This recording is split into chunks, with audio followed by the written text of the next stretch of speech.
आज के जो हमारे गेस्ट हैं वो इंडिया के सबसे पॉपुलर स्टैंड अप कॉमेडियंस में से एक हैं। Please give an energetic and warm welcome to very funny, नाम भूल गया, रवि गुप्ता।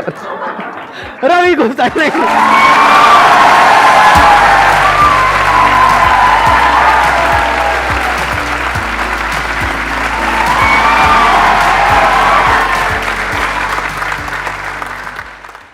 पहली बार ऐसा हुआ कि मैं यहाँ अनाउंस कर रहा था, अभी आपने देखा क्या हुआ यहाँ से पीछे बैक स्टेज से, मैं मतलब अनाउंस कर रहा था और यहाँ आकर के मैं एक्चुअली नाम भूल गया। कब तक आप ही जीतते रहोगे? कभी तो हमारी वाली फीलिंग इनको भी हो।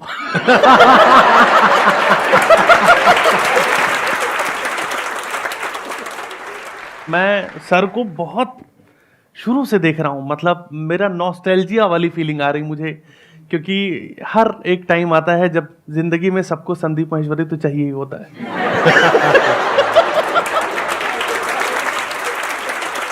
क्या हुआ था? दिल टूटा था? क्या हुआ था? मतलब जस्ट क्यूरियस टू नो। जब टाइम अच्छा चल रहा था तब कोई मुझे याद नहीं करता। ये बात है, ये जब कुछ गड़बड़ होती है तभी एकदम याद आती है। डॉक्टर की तरह है ये, इसके बाद जो है ना तभी जाता है। तो आप मल्टीपल लेवल पे काम आ गए ना। पहले तो एक टाइम पे इन्होंने बोला कि मेरे को वेट कम करना था, तो उन्होंने बोला कि 62 बार 62 बार चबाओ, नहीं 32 बार 32 बार, सॉरी। आपने 62 बार कर लिया था क्या? उस टाइम वो इंसान था जो खाना बिना चबाए निगल जाता था, तो मुझे लगा ये तो नहीं हो पा रहा, कुछ और देखते हैं, इनका कोई और फॉर्मूला अपनाते हैं। सो एक सेशन में देख रहा था, उसमें एक लड़का आया और बोल रहा है कि सर मेरी गर्लफ्रेंड से मेरा ब्रेकअप हो गया है और भूल नहीं पा रहा। तो इन्होंने बोला आसान है।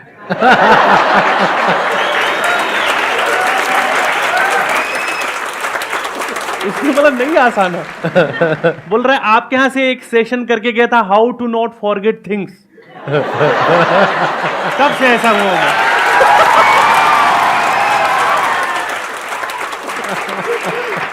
कई बार मोटिवेशन रिवर्स में चला जाता है, पर लाइफ में बहुत सारी चीजें ऐसी हैं। जैसे एक बार कुछ ऐसा वो हो गया था कि मेरा यूट्यूब अच्छा खासा चैनल था और सारा काम उससे आ रहा है, तो फिर मेरी कुछ गलतियों की वजह से वो यूट्यूब चैनल चला गया और उन्होंने ये मेल्स डाल दिए कि भाई आपका चैनल हमेशा के लिए सस्पेंड हो गया है। तो मैं उस टाइम, मेरे पास जॉब नहीं थी मेरे पास, और इनकम का एक ही सोर्स था कि मैं यूट्यूब से जो है शोज मिलते थे मुझे उस पर वीडियो देख के। तो उस टाइम फिर मैं आपके वीडियोस देखता था और लगता था यार कि नहीं यार, मतलब कि यूट्यूब ही तो गया है, अभी कैंसर थोड़ी हुआ है या कुछ भी। मुझे लगता है कि हर प्रॉब्लम की एक बड़ी प्रॉब्लम है अगर तुम उसको सोचने बैठो तो। और इनकी जो एनर्जी पूरा सर की एकदम ट्रांसफर कर देते थे, तो लगता था कि यार नहीं। पर तब तक जब तक देख रहे हैं वीडियो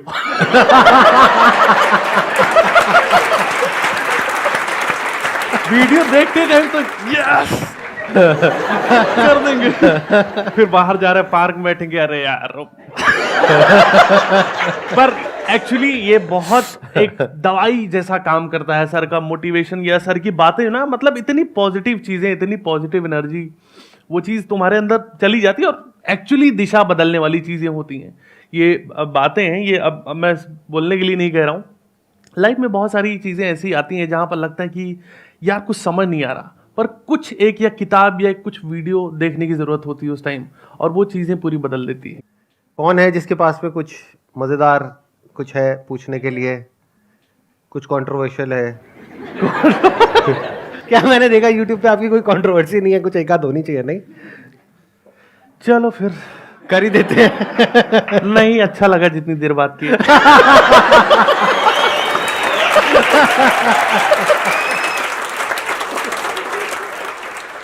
सर मेरा क्वेश्चन ये है सर, एक्चुअली मैं अपनी कॉलेज में जो भी इवेंट्स होता है उसे होस्ट करता हूँ, एंकरिंग करता हूँ। तो सर वहाँ पे ये होता है कभी कभी मैं बहुत प्रिपरेशन करके जाता हूँ, ये जोक मारूंगा, और जोक मारता कोई हंसता ही नहीं है। और कभी कभी ऐसा होता है और ये होता है कि कुछ जोक मारो किसी को समझ ही नहीं आया, तो उस सिचुएशन में फिर मैं ब्लैंक हो जाता हूँ, अब क्या करूँ मैं? फिर उस सिचुएशन सर आप कैसे हैंडल करते हो? कोई जोक मारे कोई हंसा ही नहीं। जब भी ये दिमाग में, तो संदीप सर का एक बहुत पुराना वीडियो है जिसमें इन्होंने खुद ही दिखाया था कि मेरी बेइज्जती देख लो। जहां वो ब्लैकआउट हो गए थे पूरा और सब चीजें। हाँ, सो ये तो पार्ट ऑफ द प्रोसेस है। मुझे लगता है कि आप जितनी बार स्टेज पे जाओगे, और कॉमेडियन या एंकर थोड़ा बेइज्जती सहनी आनी चाहिए जीवन में ना। हमको बेशर्म थोड़ा होना पड़ता है क्योंकि कई बार शो में ऐसे लोग बैठे रहते हैं, जैसे नॉर्मली तो जो लोग ऑडियंस अपनी आती है वो एंजॉय करती है, बट कई बार शो में ऐसे भी लोग होते हैं जो जिंदगी भर नहीं हंसे। उनको हंसी भी आ रही है, हाँ। पर इतने सालों से मुंह बना के जो इज्जत कमाई है उन्होंने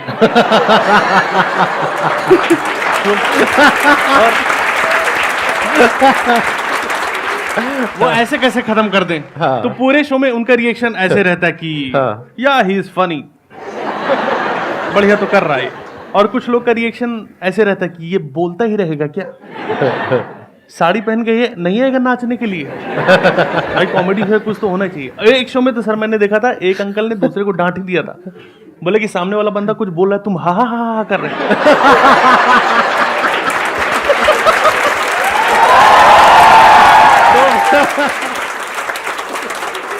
तो ये पार्ट ऑफ द गेम है, ये होता है। आपको इस प्रोसेस से गुजरना पड़ेगा, हर इंसान गुजरना पड़ता है। सर भी गुजरे हैं, अभी भी गुजरते हैं, कई अभी भी बार गुजरते हैं, बिल्कुल बिल्कुल। अभी भी हाँ। बहुत बार हो जाता है कि आपके मैं साथ- एक जोक मारता हूँ, मतलब हो जाता है, बहुत बार होता है। नहीं, आपके साथ तो नहीं होता। अरे होता है, मतलब मैं इतना बड़ा कॉमेडियन जो तहलका मचा रहे थे आप मेरे आने के पहले, मेरी ऐसे धक धक होने लगे कि मैं तो छोड़ ही दूं क्या अपना धंधा यार।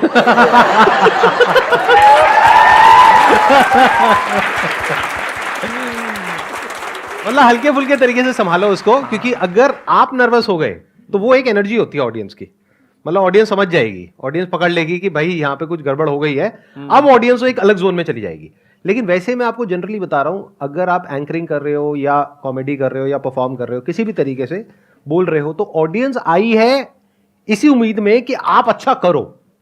कभी ये मत समझ लेना कि ऑडियंस इस उम्मीद में आई है कि आप बुरा करो। तो अगर इनकेस आपके साथ कुछ गलत हुआ, तो अब अगर आप ओवर कॉन्फिडेंट दिखाने की अपने आप को कोशिश करोगे तो ऑडियंस और कट जाएगी। उस वक्त अपने आप को दिखा दो, मतलब अपने आप को दिखा दो, मतलब चाहो तो कर सकते हो, मतलब हाँ। मतलब कोई आइडिया बुरा नहीं है वैसे, है ना? नहीं, मतलब नहीं, बिल्कुल, अपने आप को बिल्कुल। दिखा दो, एकदम कपड़े बड़े उतार दो, मतलब व्हाटएवर, वो कुछ अलग ही हो जाएगा। ऑडियंस कहेगी ये क्या हो गया, बोलो भाई देखो मैं तो नंगा हो गया, मैं हंसाने की कोशिश कर रहा था, कोई नहीं हंसा।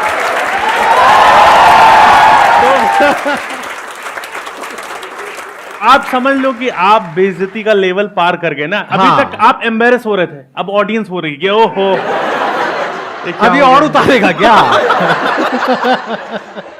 पर मैं कह रहा हूं कि इतना भी मत करो कि मजा आने लगे लोगों को।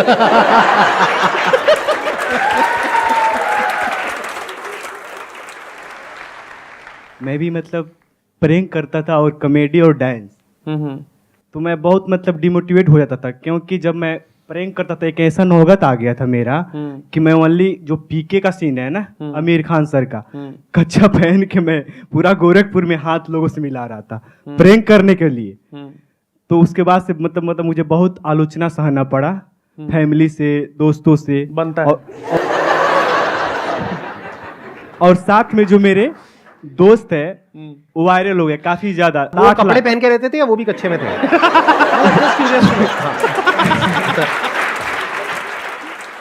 वो भी वैसा ही, जैसे ओनली कपड़ा पहन लिया और कच्चा। जब ऐसा नौगात आया तो घर पे चल छोड़े, अब बहुत हुआ तो मैं छोड़ दिया।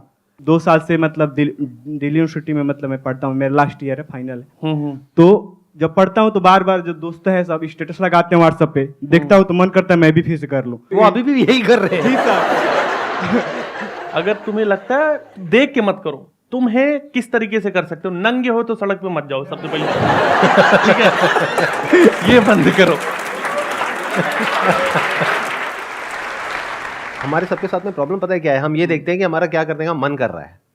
मन तो आप सबका क्या क्या करता है वो आप भी बहुत अच्छे से जानते हो, मैं भी बहुत अच्छे से जानता हूँ। सर आप फिर सोचवा रहे हो। सही कह रहा हूँ ना? हाँ, मैं चाहता हूं कि ये सोचे। ठीक कह रहा हूं ना? मन तो कुछ भी करता है। आप ये देखो आप क्या करने में अच्छे हो, दोनों में जमीन आसमान का फर्क है। आप अभी पढ़ाई कर रहे हो, क्या आप पढ़ाई करने में अच्छे हो? क्या आपको लगता है कि वहां से निकल करके कुछ हो पाएगा? अगर आपको ये कॉन्फिडेंस है तो पढ़ लो। 2 साल आप पढ़ चुके हो ऑलरेडी, 1-2 साल में आपकी जो भी पढ़ाई है वो आई होप कि खत्म हो जाएगी। उसके बाद में कहीं सेफ और सिक्योर कुछ हो जाएगा, यानी जो पेरेंट्स चाहते हैं वो हो जाएगा। अगर उसके साथ साथ में आप वो करना चाहो तो आपको कौन रोक रहा है? अभी कोई ये तो है नहीं कि आप 70 साल के हो गए, 80 साल के हो गए कि अब आगे क्या करोगे। अभी तो पूरी लाइफ आगे पड़ी है ना। आपको आंसर मिल गया आपके क्वेश्चन का? हाँ, एक मिनट, क्या रह गया अब बताओ। यही ना कि मेरे को सबसे पहले पढ़ाई पे फोकस करना है। तब करना है जब आप पढ़ाई में अच्छे हो। हाँ, अच्छे हो तो उस पे पढ़ाई में आप focus कैसे हो? करना अच्छे है। हो? ठीक ठाक नंबर आ रहे हैं? हाँ, ठीक ठाक है। ठीक ठाक है या सही में ठीक ठाक है या अच्छे हैं? ये ठीक ठाक का सिंबल पहली बार। बस तू भाई मैं मस्त। सर पूछते हैं लोग तो मतलब क्वेश्चन दे ही देता हूँ। हाँ, क्या क्वेश्चन सर लोग पूछते हैं, प्रोफेसर जो भी लेक्चरर हैं, हाँ। तो दे ही देता हूँ मतलब। तो क्या दे देते हो? अश्लील लोगों, चुप हो जाओ। मतलब आंसर दे देते हो? हाँ जी। अच्छा, ठीक है। और बाकी मार्क्स कैसे आते हैं साल के एंड में? ठीक ठाक आ जाते हैं?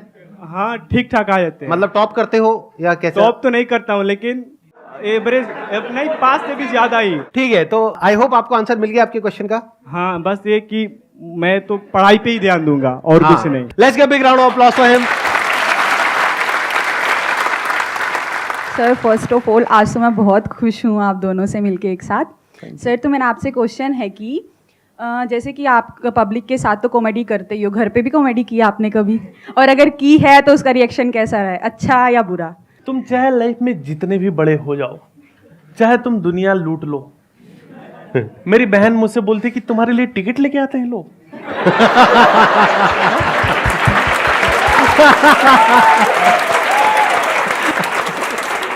घर की मुर्गी दाल बराबर कोई औकात नहीं होती। मम्मी अभी भी बोलती कि बेटा, और मेरी मम्मी तो ऐसी है कि ये नहीं कि खाना खाओ जो है, बोला हो गए हो मोटे, थोड़े ढंग से रह लो।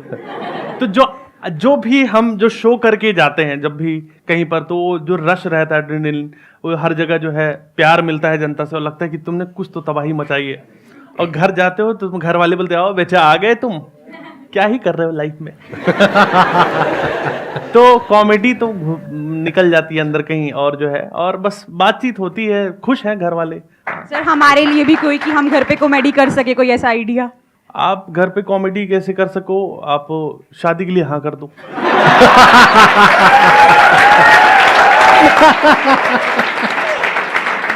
भाई घर वाले परेशान तो होंगे ही ना आपके कि शादी कर लो ऐसे हाँ कर दो, वो चौंक जाएंगे कि अरे सही में हमारी लड़की है। मैं नहीं कर रही शादी। तो मेरा क्वेश्चन ये था कि जैसे कि आपने बताया कि आप एक हफ्ते तक डिप्रेस थे, तो आपने संदीप सर की वीडियो देखी तो आप मोटिवेट हो गए, तो फिर आपने पहले गिव अप कर दिया था कि भाई मेरे से यूट्यूब मेरा वो हैक हो गया या कुछ भी प्रॉब्लम आ गया, तो फिर आपने कैसे स्टार्ट किया, फिर आपकी स्ट्रेंथ क्या थी, मतलब ये पूछना चाहूंगी। और घर में आपकी इज्जत क्या है, ये पूछना चाहूंगी। ये लास्ट में वक्त बदल दिया, जज्बात बदल दिया वाला हिसाब किताब हो गया।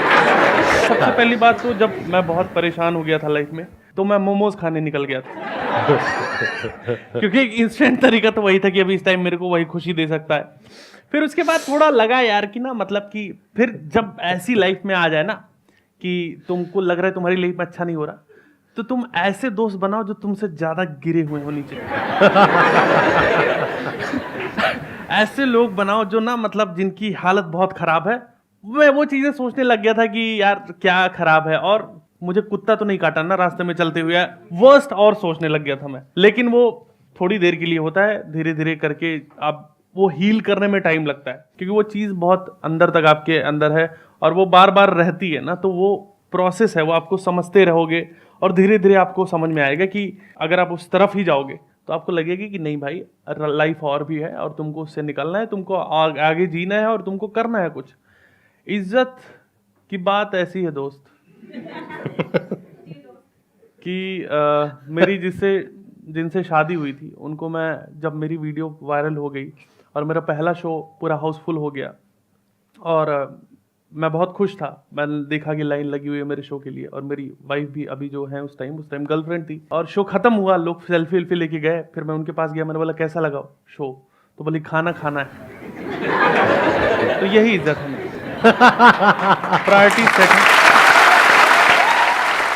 सर पहले तो मैं आपका बहुत बड़ा फ़ैन हूँ, और सर मेरा यूट्यूब पे चैनल है ईशू एस प्रैंक नाम से, उस पर 1,16,000 सब्सक्राइबर हैं।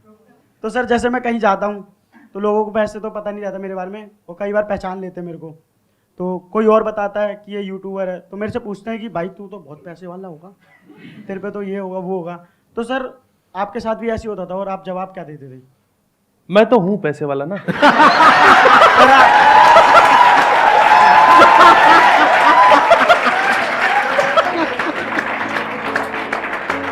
Thank you so much sir यहाँ पर आने के लिए, और मेरे को बहुत बढ़िया लगा आपसे मिल करके।